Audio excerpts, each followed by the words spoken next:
ಆಶೀರ್ವದಿಸಿ ಬಲಪಡಿಸಲಿ. ಈ ದಿನ ಒಂದು ವಾಕ್ಯವನ್ನು ಓದಿಕೊಳ್ಳುವಂತವರಾಗಿರೋಣ. ಈ ಎಫೆಸಿಯ 4ನೇ ಅಧ್ಯಾಯ ಅದರ 27ನೇ ವಾಕ್ಯ ನಮಗೆ ಹೇಳುತ್ತದೆ, ಸೈತಾನನಿಗೆ ಅವಕಾಶ ಕೊಡಬೇಡಿರಿ ಎಂಬುದಾಗಿ. ಎಫೆಸಿಯ 4:27ನೇ ವಾಕ್ಯ ಹೇಳ್ತದೆ, ಸೈತಾನನಿಗೆ ಅವಕಾಶ ಕೊಡಬೇಡಿರಿ ಎಂಬುದಾಗಿ. ಸೈತಾನನಿಗೆ ಯಾವ ರೀತಿಯಾಗಿ ನಾವು ಅವಕಾಶ ಕೊಡುತ್ತೇವೆ ಅಂತಂದ್ರೆ, ಒಂದನೇದಾಗಿ ನಾವು ಸುಳ್ಳನ್ನು ಹೇಳುತ್ತೇವೆ, ಎರಡನೇದಾಗಿ ನಾವು ಕೋಪವನ್ನು ಮಾಡುತ್ತೇವೆ. ಇವೆರಡರ ನಿಮಿತ್ತವಾಗಿ ಸೈತಾನನಿಗೆ ನಾವು ಅವಕಾಶ ಮಾಡಿಕೊಡುತ್ತೇವೆ. ಸೈತಾನನಿಗೆ ಅವಕಾಶ ಮಾಡಿಕೊಟ್ಟಾಗ ಆ ಅವಕಾಶವನ್ನು ಸೈತಾನನು ಕಾಯುತ್ತಾ ಇರುತ್ತಾನೆ ಪ್ರಿಯರೇ. ಅದಕ್ಕಾಗಿ ಕ್ರಿಸ್ತರಾದ ನಾವು ನೀವು ಸೈತಾನನಿಗೆ ಅವಕಾಶ ಕೊಡದೆ ಈಗೋ ಈ ರೀತಿಯಾಗಿ ನಾವು ಸುಳ್ಳು ಮತ್ತೆ ನಾವು ಕೋಪ ಮಾಡಿಕೊಳ್ಳುವುದರಿಂದ ನಮ್ಮ ಮೇಲೆ ಕಷ್ಟಗಳನ್ನು ಬರುತ್ತವೆ, ನಮ್ಮ ಮೇಲೆ ದುಃಖಗಳನ್ನು ಬರುತ್ತವೆ, ನಮ್ಮ ಮೇಲೆ ಶೋಧನೆಗಳನ್ನು ಬರುತ್ತವೆ.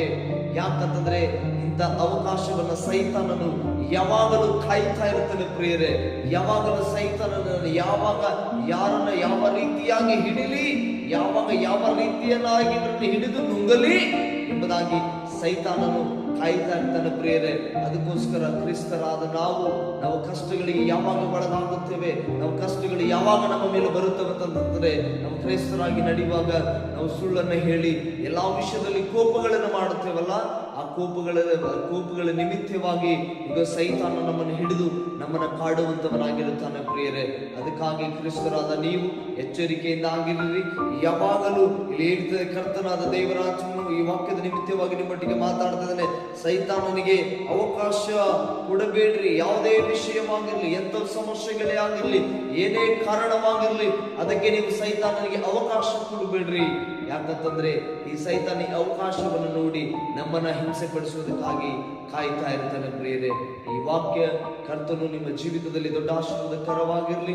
ನೀವು ದೇವರ ವಾಕ್ಯವನ್ನು ಕೇಳಿ ದೇವರ ವಾಕ್ಯದ ಅನುಸಾರವಾಗಿ ನಡೆಯುವವರಾಗಿದ್ದು ಸೈತಾನನಿಗೆ ಅವಕಾಶ ಕೊಡದೆ ನೀವು ದೇವರ ಮಗಳಾಗಿ ದೇವರ ಚಿತ್ತವನ್ನು ತಿಳಿದು ದೇವರ ಚಿತ್ತಕ್ಕಾಗಿ ನೀವು ನಡೆಯುವಂತವರಾಗಿರಬೇಕೆಂಬುದಾಗಿ ಕ್ರಿಸ್ತರೇ ಇದನ್ನು ನಿಮ್ಮ ಮೇಲೆ ಯಾಕೆ ಬಾಧೆಗಳು, ಕಷ್ಟಗಳು, ಇಕ್ಕಟ್ಟುಗಳು ಬರುತ್ತಾ ಇದೆ ಎಂಬುದಾಗಿ.